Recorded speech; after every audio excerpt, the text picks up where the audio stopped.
Hi guys, welcome to Madly Meals. Hope you all are doing very good. இன்னும் ஒரு நல்ல ரெசிபியோட மீண்டும் உங்கள் எல்லாரையும் இந்த விலாகில் சந்திக்கிறதுல எனக்கு ரொம்பவுமே மகிழ்ச்சி. இன்றைக்கி பார்த்திங்கன்னா நான் ஒரு சூப்பரான ஸ்வீட் பணியாரம் ரெசிபி தான் கொண்டு வந்திருக்கேன். இந்த ரெசிபியை பார்க்குறதுக்கு முன்னாடி நம்ம சேனலுக்கு நீங்கள் புதுசாக இருந்தால் மறக்காமல் சப்ஸ்கிரைப் பண்ணி பெல் பட்டனையும் கிளிக் பண்ணிவிடுங்க. அப்போ தான் நான் போடுற வீடியோஸ் எல்லாமே உங்களை வந்து ஸோ என்னோடய ரிக்வெஸ்ட் என்னென்னா, முடிஞ்ச வர வீடியோவை ஃபுல்லாக பாருங்கள். அப்போ தான் உங்களுக்கு ஸ்டெப் பை ஸ்டெப்பாக இதை எப்படி சாஃப்டாக கிறிஸ்பியாக செஞ்செடுக்கிறதுன்னு புரியும். ஸோ வாங்க இன்க்ரீடியன்ட்டுக்குள்ளே போகலாம். ஸோ அதுக்காக பார்த்திங்கன்னா முதலாவதாக நான் நல்லா கட்டி தேங்காய் பால் எடுத்து வச்சுருக்கேன். தேங்காய் பால் நல்லா கட்டி அரிக்கணும். அப்போ தான் நல்ல டேஸ்ட்டாக நல்ல கிறிஸ்பியாக உள்ளுக்கு நல்லா சாஃப்டாகவும் வரும். அது தேங்காய் பாலில் தான் இருக்குது. 350 ml எடுத்து வச்சுக்கோங்க. அது கூடவே பார்த்திங்கன்னா 400 கிராம் சுகர் எடுத்து வச்சிருக்கிறேன். 400 கிராம் அரிசி மாவு, கடை அரிசி மாவு தான். ஸோ அது கூடவே 250 கிராம் ஃப்ளார் எடுத்து வச்சிருக்கிறேன். So 1 teaspoon cardamom powder, 2 teaspoon cumin அதாவது சீரகம் எடுத்து வச்சிருக்கிறேன். ஸோ இதெல்லாம் ரெடி பண்ணி வச்சுக்கோங்க செய்கிறதுக்கு முன்னாடி. ஸோ பார்த்திங்கன்னா ஒரு சட்டியோ அல்லது ஒரு பேனோ அடுப்பில் வச்சு ஒரு 5 to 10 டீஸ்பூன் உங்களோட கையில் இருக்கிற ஸ்பூனை பொறுத்து, நிறைய போட வேண்டாம், கொஞ்சமாக ஆட் பண்ணி ஃபஸ்ட்டுக்கு நாங்கள் கேரமல் சோஸ் செஞ்சு கொள்ள போகிறோம். இந்த பணியாரத்துக்கு நல்ல டேஸ்டியாக இருக்கும். நீங்கள் கருப்பட்டி போட்டால் கூட சூப்பராக இருக்கும். ஆனால் கருப்பட்டி அஃபோர்ட் பண்ண இயலாதவங்களுக்காக தான் இந்த ரெசிபி. இப்போ திங்ஸ் எல்லாம் ரொம்ப எக்ஸ்பென்சிவாக இருக்கிறதுனால சுகரில் செஞ்சாலுமே சூப்பராக வரும். அப்போ நாங்கள் சுகரில் தான் செய்ய போகிறோம். ஸோ இந்த மாதிரி ஃபஸ்ட்டு ஒரு 5 to 10 டீஸ்பூன் சுகர் நீங்கள் பேனில் ஆட் பண்ணி அதை மெல்ட் ஆக விட்டுடுங்க. ஆஸ் யூஷுவல் தான், கரண்டி போட வேண்டாம். கொஞ்சம் கலர் டேர்ன் ஆகி அது நல்ல ஷேட் ஒன்று வரும் வரைக்கும் வெயிட் பண்ணுங்கள். அது கொஞ்சம் கொஞ்சமாக அழகாக மெல்ட் ஆகிட்டு வர்றது உங்களுக்கு பார்த்தாலே தெரியும். அந்த டைம் பார்த்து நீங்கள் என்ன பண்ணோன்னா பேனை ரொட்டேட் பண்ணி அழகாக எல்லாத்தையும் மிக்ஸ் ஆகிறதுக்கு ரொட்டேட் பண்ணி விட்டுடுங்க. நல்லா சுற்றி சுற்றி கையால் திருப்பினீங்கன்னா அது கொஞ்சம் கொஞ்சமாக எல்லாம் சேர்ந்து மெல்ட் ஆக ஸ்டார்ட் பண்ணும். அந்த நேரம் நீங்கள் உங்களோட ஸ்பெக்சுலாவோ இல்லாட்டி உங்களோட கரண்டியோ, நான்ஸ்டிக் பேனாக இருந்தால் ஸ்பெக்சுலா பெஸ்ட்டு தான். ஸ்பெக்சுலா வச்சு நல்லா ஒரு தடவை மிக்ஸ் பண்ணி விட்டுடுங்க, இன்னும் கொஞ்சம் கலர் டார்க் ஆகுற வரைக்கும்.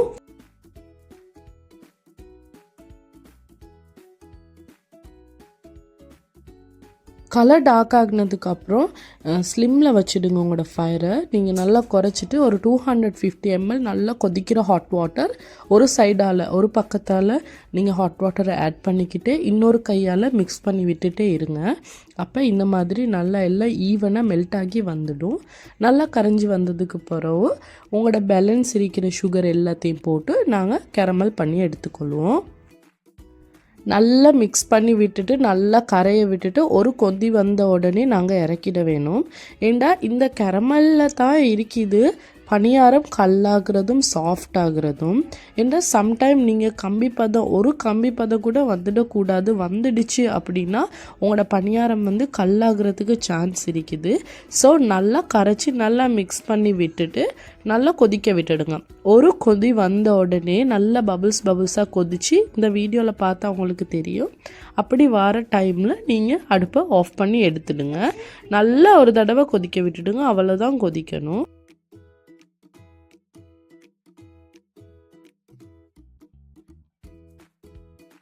ஸோ இப்போ உங்களுக்கு வீடியோவில் பார்த்தாலே தெரியும், இந்த நல்லா கொதிச்சு வந்துடுச்சு. இதுதான் ஃபஸ்ட்டு கொதி. நல்லா பாயில் ஆகி நல்லா பபுள்ஸாக வரும்போது ஸ்டவ்வை ஆஃப் பண்ணி இறக்கி நல்லா கம்ப்ளீட்டாக ஆற விட்டுடுங்க. இது நல்லா ஆறி வரணும். நல்லா பெருசாக ஒரு மிக்ஸ் பண்ணுற மாதிரி ஒரு பவுல் எடுத்துக்கோங்க. அதில் உங்களோட அரிசி மாவை ஆட் பண்ணிக்கோங்க. நாங்கள் எங்களோட ட்ரை இன்க்ரீடியன்ட்ஸ் எல்லாம் ஃபஸ்ட்டு ஆட் பண்ணிக்கொள்ள போகிறோம். அது கூடவே நாங்கள் எடுத்து வச்சிருக்கிற கோதுமை மாவு அதையும் ஆட் பண்ணிக்கோங்க. அதை ஆட் பண்ணிவிட்டு அது கூடவே நாங்கள் எடுத்து வச்சிருக்கிற கியூமின் சீட்ஸ், அது கூடவே இருக்கிற ஏலக்காய் பவுடர், அதையும் ஆட் பண்ணி நல்லா மிக்ஸ் பண்ணி விட்டுடுங்க. இது நல்லா மிக்ஸ் ஆகணும். ஏழுன்னா ஒரு தடவை உங்களோட ஸ்ட்ரைனர் வச்சு நீங்கள் மாவை அரிச்சிக்கொள்ளவும் ஏழும்.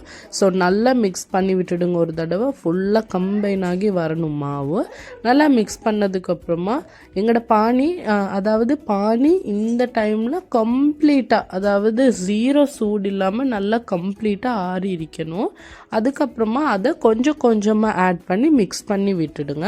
ஆக்சுவலாக நீங்கள் சிப்பாக ஊற்றுங்க. ஏன்னா sometime different types of flour, sometime different type of அரிசி மாவு வித்தியாசமாக இருக்கும். அது எப்படி இழுக்கும் அந்த பானின்னு எங்களுக்கு தெரியும். அப்போ நீங்கள் ஏற்ற டைமில் நிறைய போட்டுட்டக்கூடாது. அழகாக பிரித்து போட்டுக்குங்க. போட்டு நல்லா மிக்ஸ் பண்ணி விட்டுடுங்க. நீங்கள் போட்டு மிக்ஸ் பண்ணதுக்கப்புறம் மாவு கொஞ்சம் கட்டி பதமாக தான் இருக்கும். பார்த்திங்கன்னா கொஞ்சம் டைட்டாக தான் இருக்கும். அது டைட்டாக தான் இருக்கணும். பட் நீங்கள் வரி பண்ணி கொள்ளாதீங்க. ஸோ நல்லா டைட் ஆகினதுக்கப்புறமா நீங்கள் பாலை ஊற்றி ஆட் பண்ணி மிக்ஸ் பண்ண தான் இருக்குது. உங்களுக்கு நான் சரியான கன்சிஸ்டன்சியை காட்டுறேன்.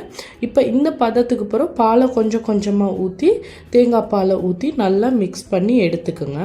ஸோ பாருங்கள், இந்த பதத்தில் தான் இருக்கணும் நீங்கள் தேங்காய் பால் ஊற்றும் போது. ஸோ சரியான மிக்ஸுக்கு அப்புறமா நீங்கள் கொஞ்சம் கொஞ்சமாக உங்களோட கோகோனட் மில்கை ஆட் பண்ணி நல்லா மிக்ஸ் பண்ணிக்கிட்டு வாங்க.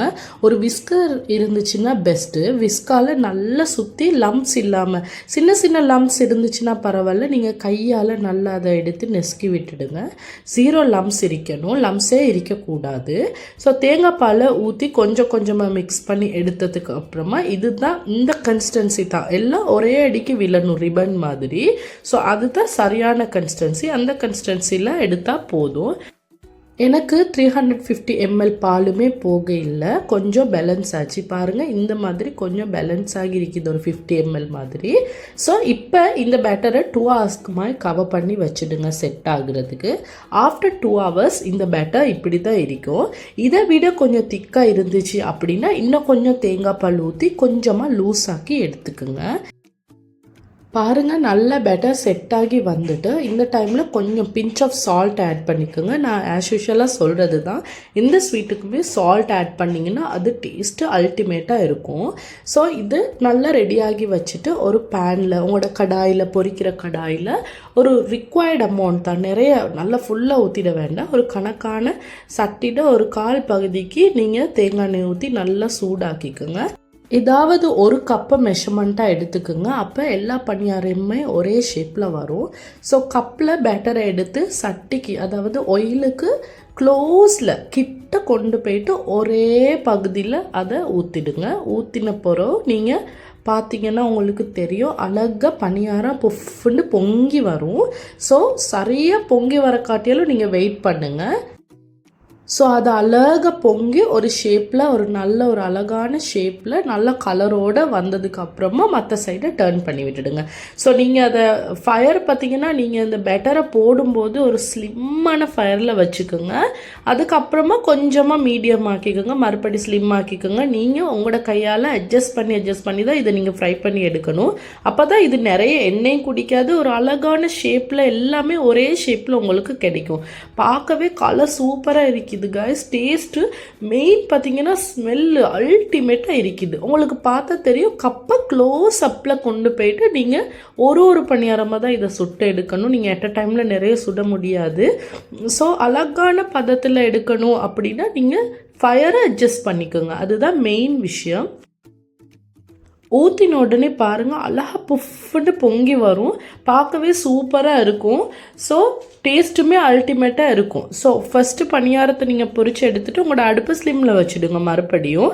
ஸோ நான் இன்னொன்று போட்டு காட்டுறேன் உங்களுக்கு, அது அழகாக எப்படி செஞ்சு எடுக்கிறது அப்படின்னு.